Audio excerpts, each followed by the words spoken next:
Shalom, everyone. We've had to tape the Revelation study that is normally held Wednesdays at 7 o'clock. We have to do it now, just scheduling problems. We're in the book of Revelation, chapter 13.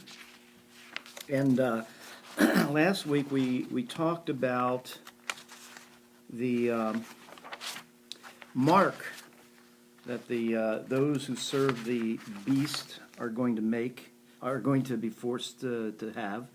He forced also, verse 16, small and great, rich and poor, free and slave, to receive a charagma, a mark, a brand, a stamp on his right hand or his forehead. The right hand is the symbol of doing, and the forehead is the symbol of thinking. The mark is an equivalent expression to the name of the beast. And we've talked about the number of the beast is 666, the number of a man. And we showed you, I think, this will be backwards again. Yeah, okay. So anyway, we showed you how Lord of Lords and King of Kings adds up in numerology to be 777. And man's number, he was created on the sixth day, man's number is 6. So no matter how many sixes you add up, it can never get to 777. So there's the servants have a divine seal in chapter 7. Also we'll see it in chapter 14. They have a seal. We're sealed by God, and those who worship the beast are also sealed by God. Now here's the part that I think has folks a little confused, and people are looking for chips, computer chips, for all kinds of things, all right, because they're looking at verse 17, so that no one could buy or sell unless he had the mark, which is the name of the beast or the number of his name. If we take a look at First Maccabees, we get something of a hint of what buying and selling could mean. This is First Maccabees, chapter 13, verse 47. So Simon reached an agreement with them and stopped fighting against them, but he expelled them from the city. The city was under siege, and cleansed the houses in which the idols were, and then entered it with hymns and praise. He cast out of it all uncleanness and settled in it men who observed the Torah. He also strengthened its fortifications and built in it a house for himself. The men in the citadel at Jerusalem were prevented from going out to the country and back to buy and sell. So they were very hungry. Many of them perished from famine. Then they cried to Simon to make peace with him, and he did so, but he expelled them from there and cleansed the citadel from its pollution. So the men who were fighting against the Maccabees were in the city. They did not have the authority to go out and to do the normal things of every day life. They were excommunicated from the community who could buy and sell. And so we begin to think about buying and selling as connected, with excommunication, with being disallowed to be part of the normal community activity. And so the idea of this occurs in Zechariah and chapter 11 and verses 14 and 15, where the flock is to be slaughtered. And the first thing is, clearly from the context, they are not all killed. They are oppressed. They are in trouble. It's the Hebrew normally does not have harag as primarily the killing of people. It's harag in this portion here doesn't have an article, so it's a general killing. In Isaiah 22:13, the killing of oxen for feast is the killing of sheep. That's the word harag. So it's not all sheep, it's not all oxen, and so we get this idea of this wholesale slaughter of the people of God, but that's not really what takes place. It's a tremendous attack on the people of God, and but it's not every believer dies. Second of all, Zechariah says that there's ruination, and ruination doesn't necessarily mean death. What I'm getting at is that if you don't have the mark of the beast, it doesn't mean you're going to be killed. It doesn't mean you're going to die. It means that death will be part of the situation, but it's not wholesale death. The killing of enemies is what? It's usually somewhat less than the violence that we think about. The killing of enemies, the goal really is to take away their spoil, to take away their goods, and to have dominion over them, where they're slaves, basically. And so in the common sense, ruining the enemy means spoiling them, despoiling them, conquering them. And so we take away the universal concept that the enemy is completely killed. That's usually not the case in battle. The idea of slaughter, Lamentations chapter 3, verse 43, God is said to ruin the people without pity. And some have died, but others have been taken away and scattered among the people. So again, ruination doesn't mean complete, right? They have become wanderers in the nations. Ruining the flock does not mean slaughtering the flock necessarily. So keep that in mind. I think that's the way it's normally taught. And then in Zechariah verse 5, the scripture talks about those who buy them. And those who buy them, the Hebrew's a little awkward here. What does it mean, those that buy them, those that sell them? That it represents those who what? Whose behavior, those who buy and those who sell, it represents, in Zechariah, the behavior of those who have violated the covenant. They are the ones that slaughter the flock. But it's not complete ruination. It's not complete death. It's despoiling the flock. It's harassing the flock. It's oppressing the flock by those who buy and sell, those who are basically in authority, those who control things. So if you have the mark of the beast, you're part of the control establishment. You can buy and sell, meaning that you have authority, you have the ability to carry on what would be considered normal but immoral life outside of the covenant, right? These are people, the ones who buy and sell are people who have leadership roles. And those that don't buy and sell, the believers, we don't have leadership roles in society at some point. Society worldwide fundamentally is not Bible-based. It's not, the believers are generally not in charge and will not be in charge. We will be the ones bought and sold. We will be the ones that are not part of the establishment. So rather than worrying about a computer chip, believers will be identified by their moral behavior and their belief system in God, in the Messiah, empowered by the Holy Spirit as something different. We don't need a chip. What we need to understand is that we're identified by the way in which we believe and then live out that belief.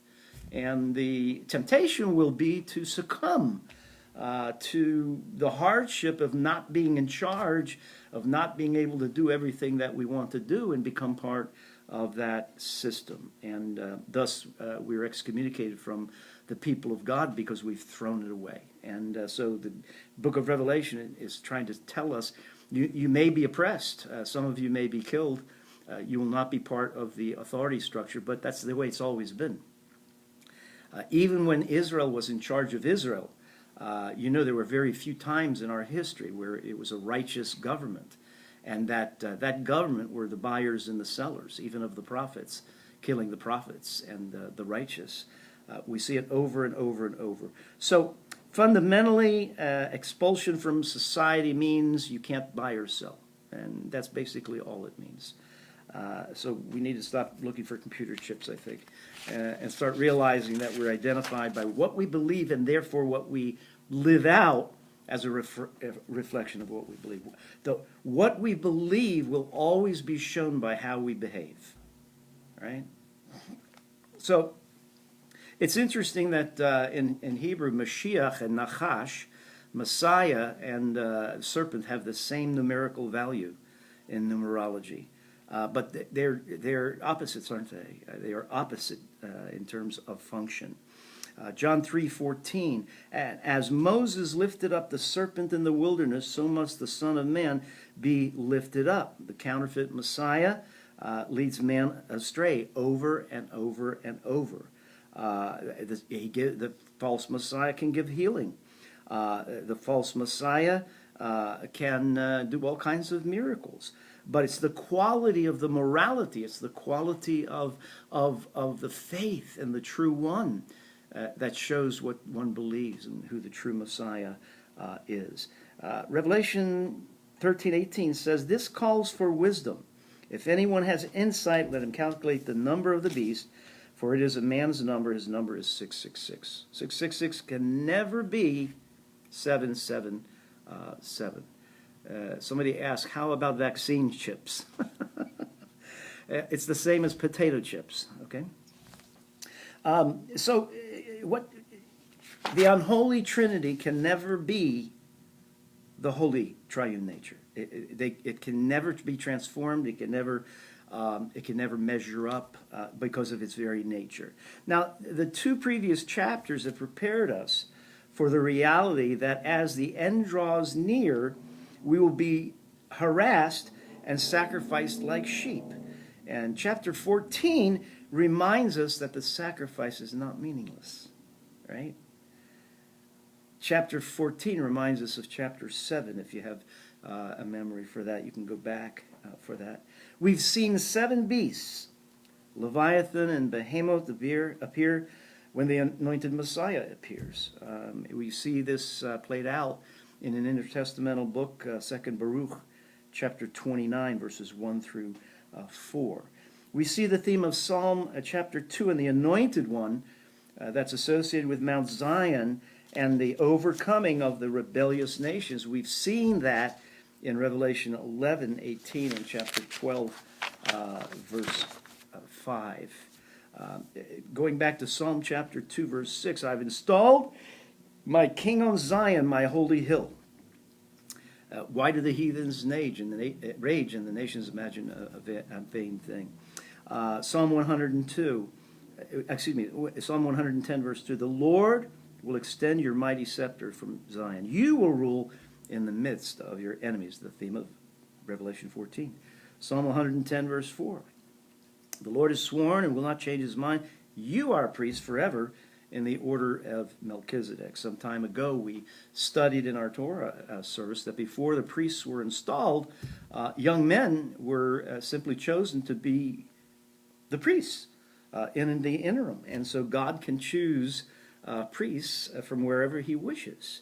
And Melchizedek is a priest of God's choosing, as Messiah is a priest not from Aaron, but a priest of God's choosing, an intercessor, one who performs the duties that reconciles a man to God.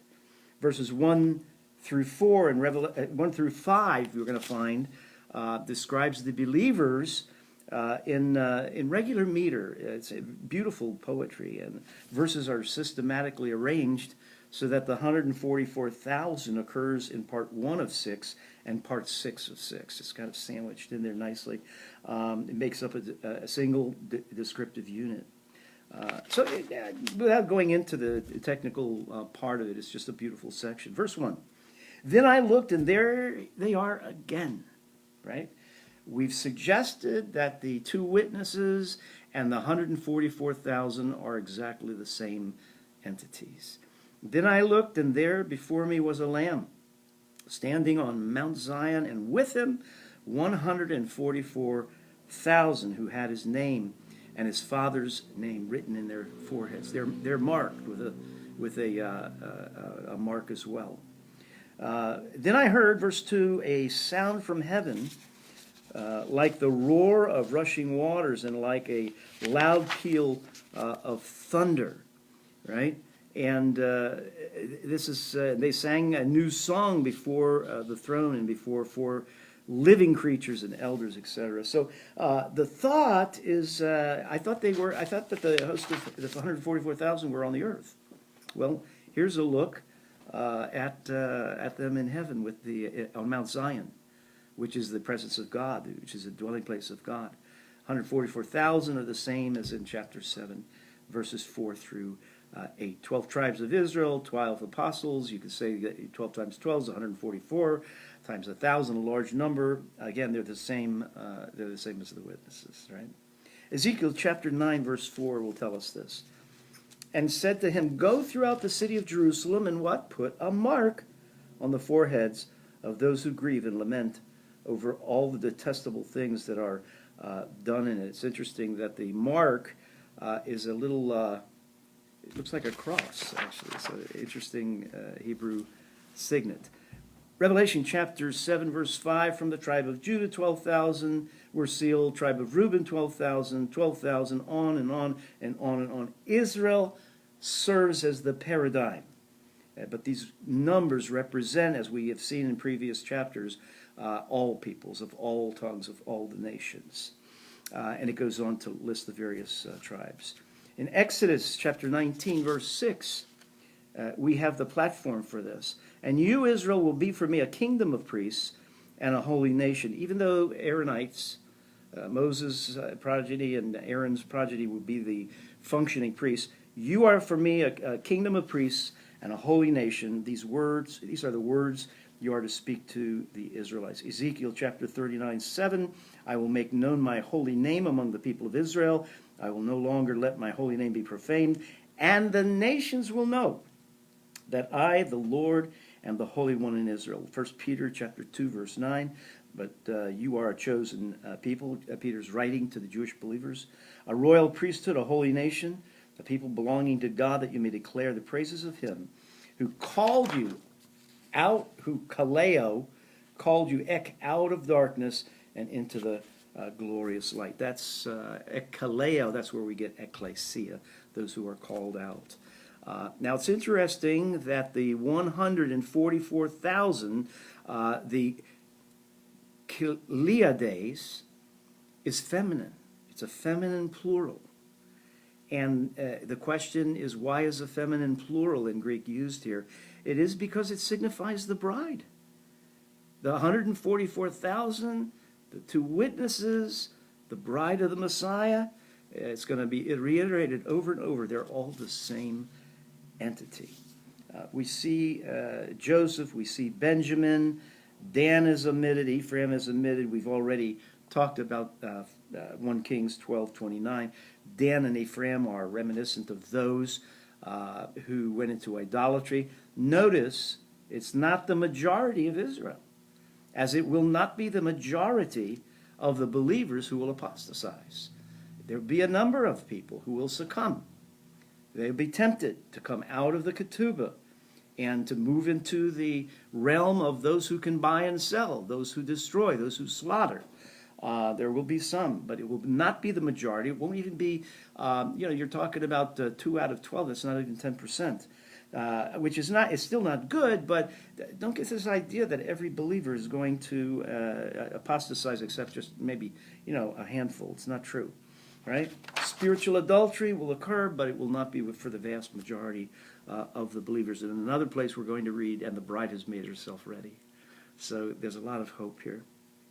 This section is a transition section from the scene of final triumph, verses 1 to 4, to the 7 bowls in chapter 16, verse 1, that indicate the final judgments on the enemies of the Lamb, which will come.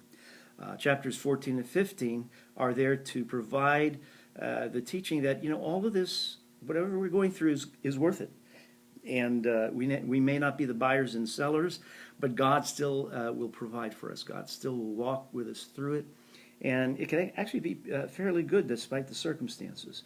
So 2 questions are answered in this section.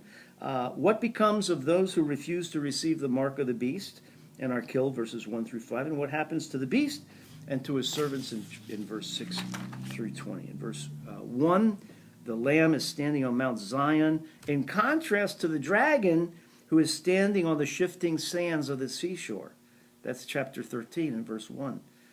Where the dragon is standing is not a sure place, is not a steady place, it's not a solid place. He thinks it is. The world thinks it is, but it's not, according to God's view. Second of all, you can get another contrast between the rapid movement, right, in the previous chapters to one of victorious rest in verses 1 through 5, and then in verse 13 again. Rest for the believers, contrasting the rapid movement, the restlessness, if you will, of the world system. And then this is going to be continued now because the text goes on with a continuing battle between the dragon and the woman, which we encountered in chapter 12, verse 11. Mount Zion, we've already spoken about this. Zion came to symbolize the place because it means a marker.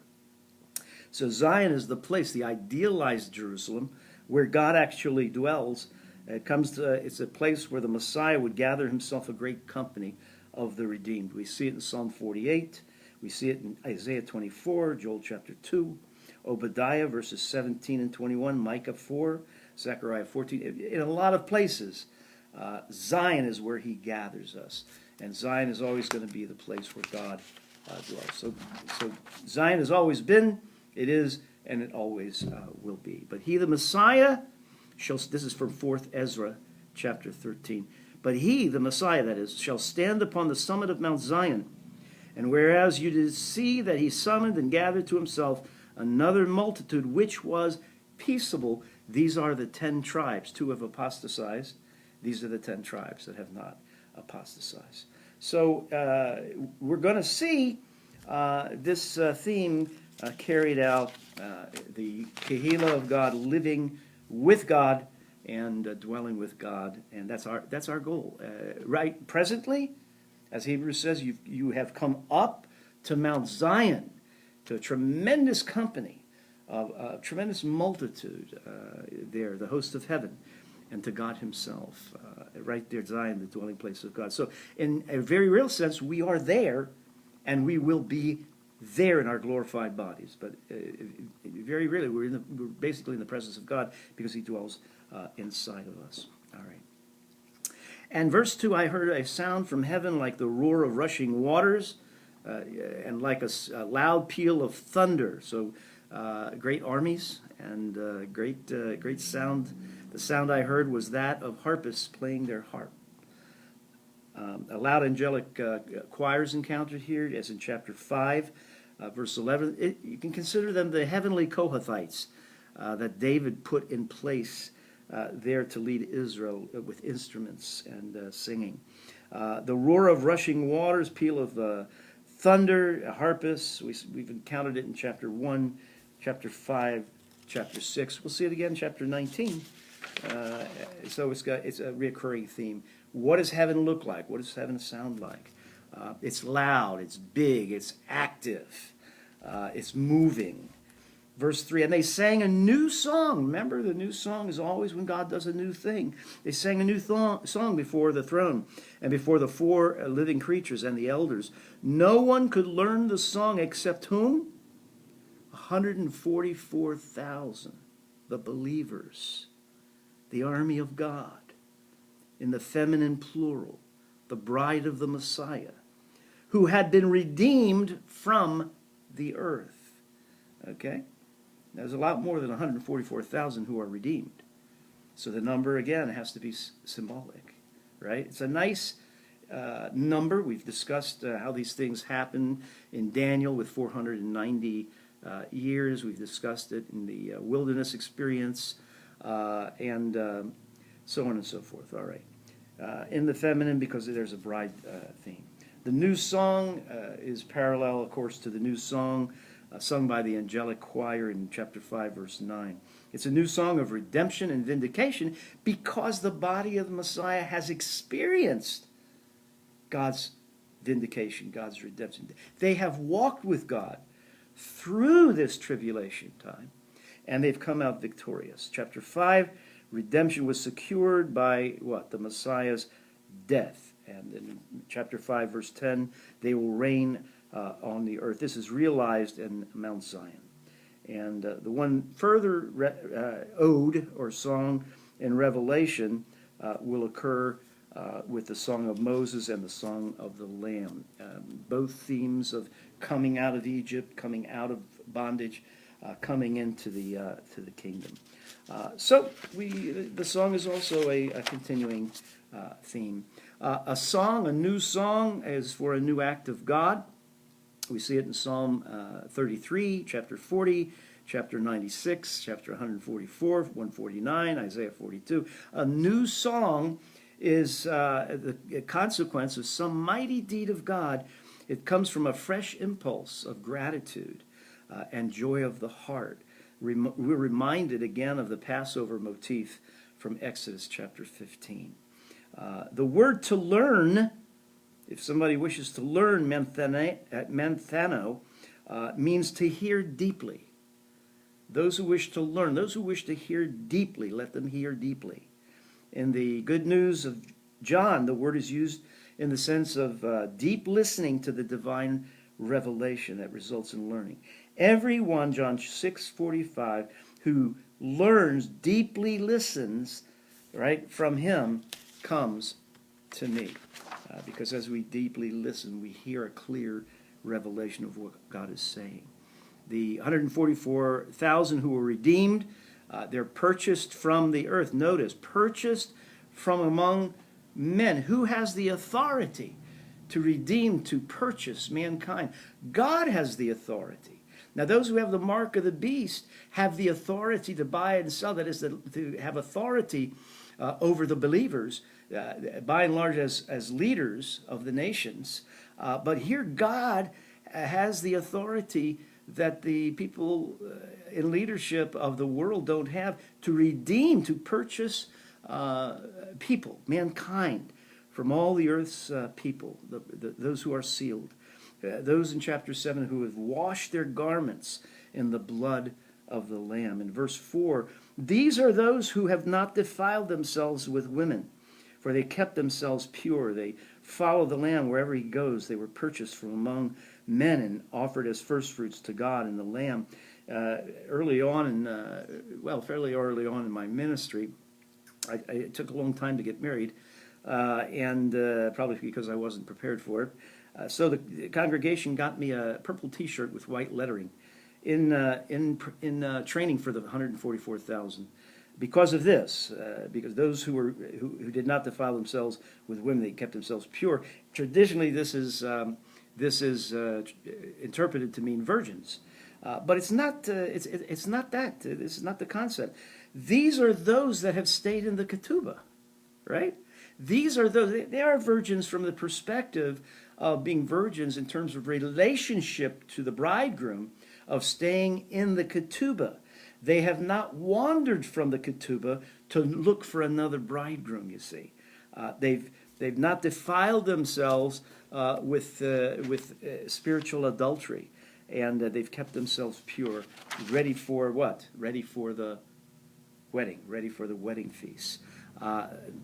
So symbolic language, they have not committed spiritual fornication. They've not committed spiritual adultery. Hebrews chapter 13, verse 4, marriage should be honored by all and the marriage bed kept pure, for God will judge the adulterer and all who are sexually immoral. Metaphorically, it can also mean one who is not faithful towards the covenant with God, right? One of the congregants who was here before I says she laughed and said she remembers the T-shirt. I don't have it anymore. Okay, the word defilement is found in a special work called the Letter of Aristeas, in connection with the promiscuous intercourse practiced by the Gentiles that defile them, but from which the Jews have been separated by the commandments of God. So they haven't defiled the commandments of God. They haven't separated themselves. Soldiers were considered ceremonially unclean for sexual reasons. John uses this for cult prostitution. Clearly, there's a connection between spiritual adultery and practical adultery as well. All right. First Peter, they follow the Lamb. The Scripture says. 1 Peter 2:21, to this you were called because Messiah suffered for you, leaving you an example that you should follow in his steps. Who is our model? The model is the bridegroom, right? Mark chapter 2, verse 14, as he was walking along, he saw Levi, son of Alphaeus, sitting at the tax collector's booth. Follow me, Yeshua told him, and Levi got up and followed him. So the bridegroom has the bride following him to the wedding, following him to the marriage feast. The bride of the Messianic high priest must be pure from idolatry. Rabbi Saul said this in 2 Corinthians 11, 2 and 3. I promised you to one husband, to Messiah, that I might present you as a pure virgin to him. The word might is not that I may or may not. That subjunctive in Greek, this particular usage of a subjunctive is, I promised you and I will, right? As a function of promising to you, God is well able to keep you if you're in agreement with that, so that I might present you as a pure virgin to him.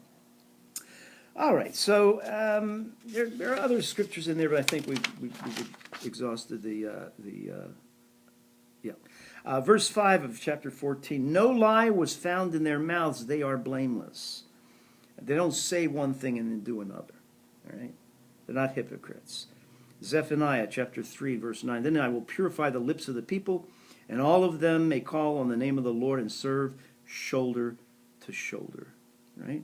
In the Qumran scrolls, specifically the commentary on Samuel, idols of the heart is the unfaithfulness to the Torah.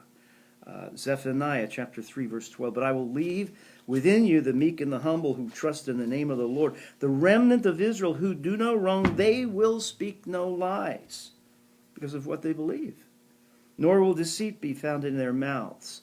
They will eat and lie down, and no one will make them afraid. Sing, O daughter of Zion, shout aloud, O Israel. Be glad and rejoice with all of your heart, O daughter of Jerusalem. Chapter 14, verse 6 of Revelation. Then I saw another angel flying in midair. Now that's significant, because what it means is that we've had a picture of heaven, we've had a picture of the earth, but now heaven and earth are closer, right? That's what you get on a practical basis, right?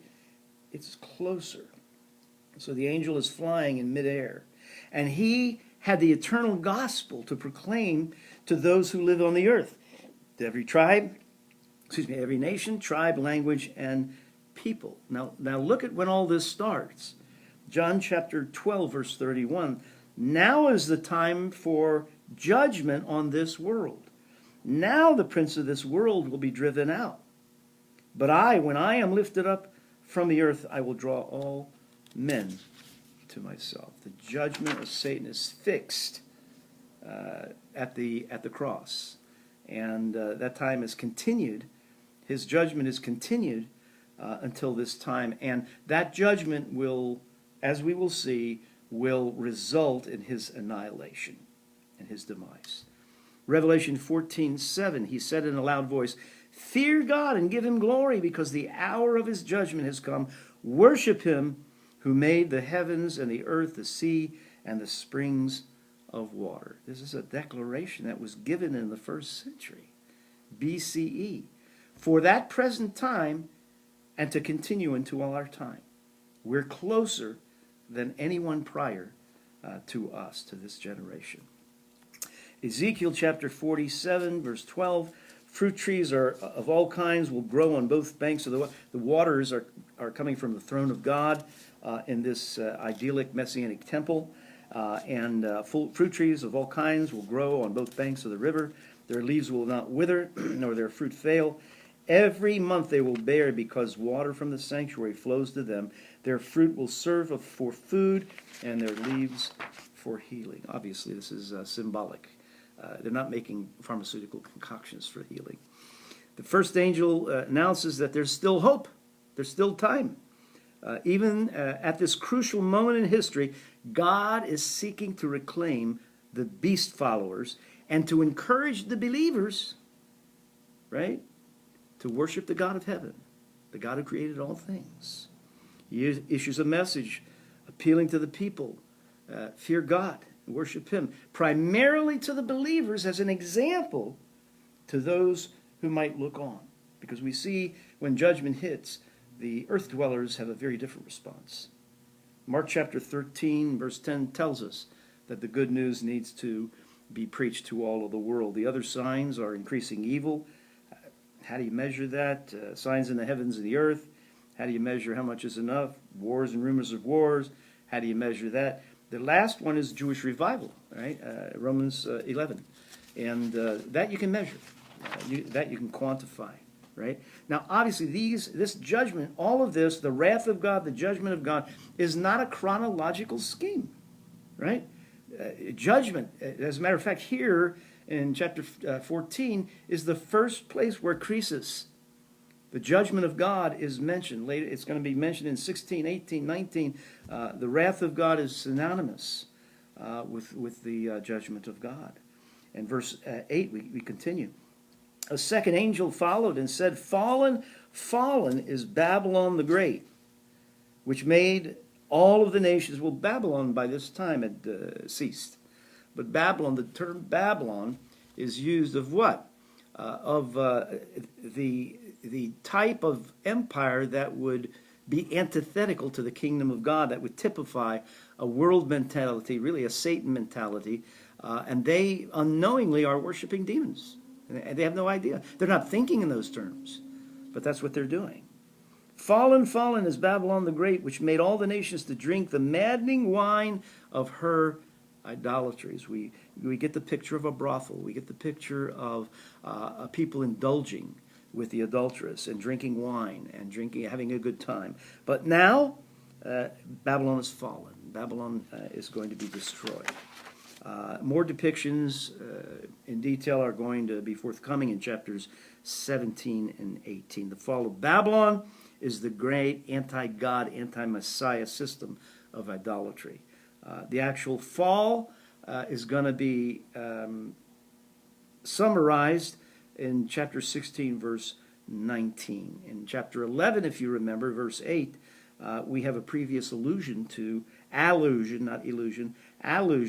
Babylon as the great city. And we'll see it again in chapter 17, verse 18. Revelation chapter 14, verse 9. A third angel followed them and said in a loud voice, If anyone worships the beast and his image and receives his mark on the forehead and of the hand, he too will drink of the wine of God's fury, which has been poured full strength into the cup of his wrath. He will be tormented with burning sulfur in the presence of the holy angels and of the Lamb.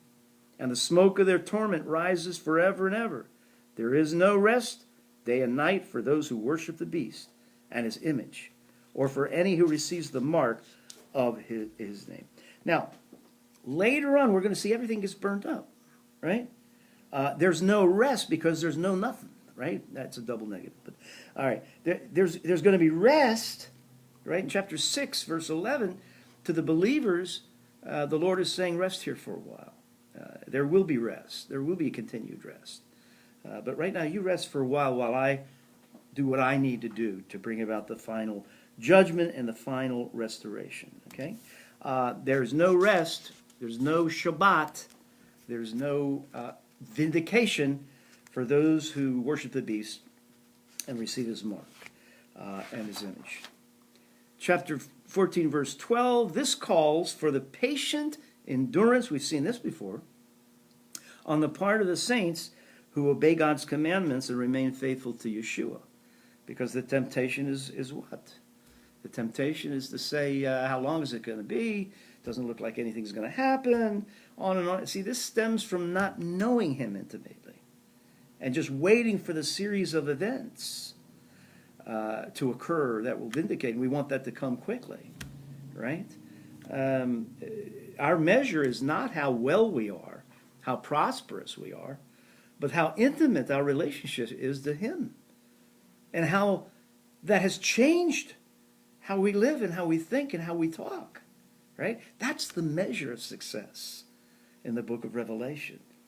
The Scripture talks about the unmixed wine in the cup of God's wrath, undiluted, full, burning sulfur. We've seen this many times.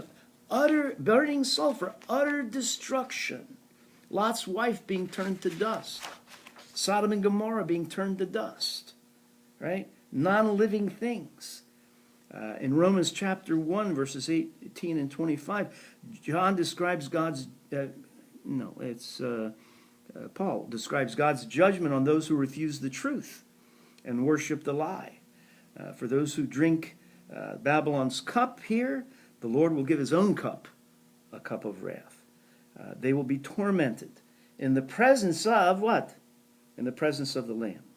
And we've seen this again and again and again. Their judgment represents God's justice.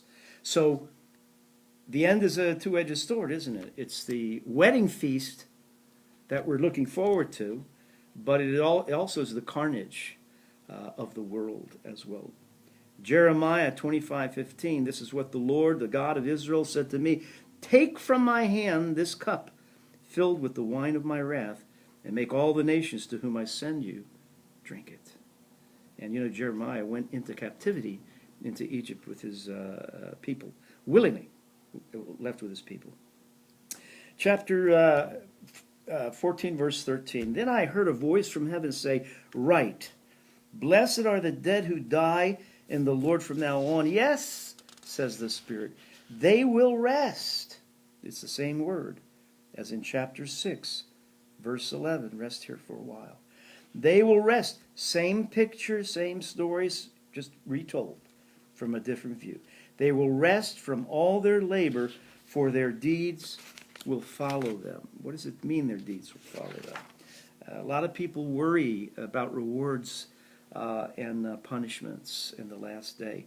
I just want you to understand that in 1 Corinthians 3, we have this teaching of the throne of the Messiah, the judgment throne of the Messiah. And at that throne, that which we have accomplished in the kingdom will either be there as part of the kingdom or will be burned up, right? We will be there as believers, but if we are not transformed and our activity is just that of fallen Adam, and we haven't listened to the Spirit of God to build the kingdom, all of that will fail. But they will be saved by the skin of their teeth, really. But all of their deeds will be burnt up. The deeds will be seen because they will remain. They will be part of the eternal structure that exists now and continues to grow with what we've added to it in our life in the Messiah. So what we do on earth can be very significant for eternity. 1 Enoch chapter 48, verse 9. "And I will give them over to the hands of my elect, as straw in the fire, so shall they burn before the face of the holy. As lead in water, so shall they sink before the face of the righteous, and no trace of them shall be found any more." Jeremiah 51:7. "Babylon was a gold cup in the Lord's hand. She made the whole earth drunk. The nations drank her wine, therefore they have gone mad. Babylon will suddenly fall and be broken. Wail over her. Get balm for her pain. Perhaps she can be healed." Right? So blessed are those that are persecuted. Blessed are those who die from now on. From when on? From the time of Messiah's coming. Right? We go all the way back to the beginning, which would be the Messiah's coming. Revelation 14:14. "I looked, and there before me was a white cloud. And seated on the cloud was one like the Son of Man, with a crown of gold on his head and a sharp sickle in his hands." These are the same words that are used of Yeshua in chapter 1, verse 3. The gold Stephanos, the victor's crown, that one received from winning a battle or winning a race or in the games or something like that is on his head. It's a picture of Yeshua, isn't it?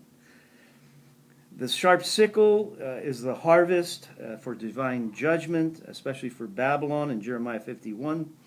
We see it in Hosea, we see it in Joel.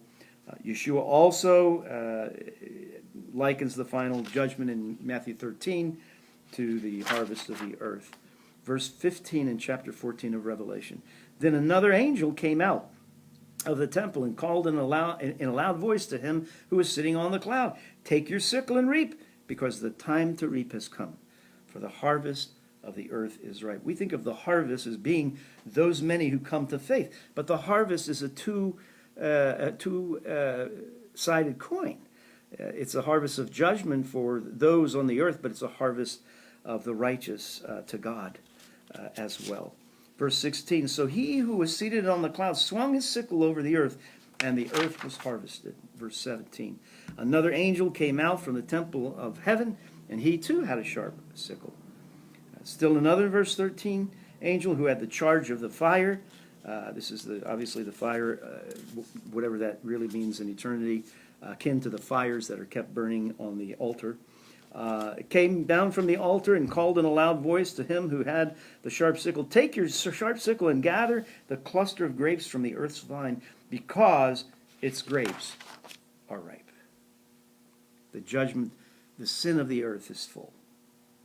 The angel swung his sickle on the earth, gathered its grapes, and threw them into the great winepress of God's wrath. They were trampled in the winepress outside the city. The city obviously has been retaken. The city of God is God's city. And blood flowed out from the press, rising as high as the horses' bridles for a distance of 1,600 stadia, 200 miles. This is figurative language, isn't it? It's that all of the earth is represented by the city. All of the earth has been retaken. All of the earth belongs to the believers in the twinkling of an eye, in an instant. And at the same time, over a long period of time. So there's a threefold imagery here. The unmixed wine in the cup, pure judgment. The grain harvest, and the vintage harvest of the grapes. Right? All three are the same. They're the same thing, but using three different idioms. Right? Three different metaphors. Isaiah 63, verse 1. Who is this that comes from Edom? Edom is a symbol of the enemy of Israel. From Bozrah, with his garments stained crimson. Who is this robed in splendor, striding forward in the greatness of his strength? It is I, speaking in righteousness, mighty to save. Why are your garments red, like those of ones treading the winepress? I have trodden the winepress alone. From the nations, no one was with me. I trampled them in my anger and trod them down in my wrath. Their blood spattered my garments, and I stained all my clothing. For the day of vengeance was in my heart, and the year of my redemption has come.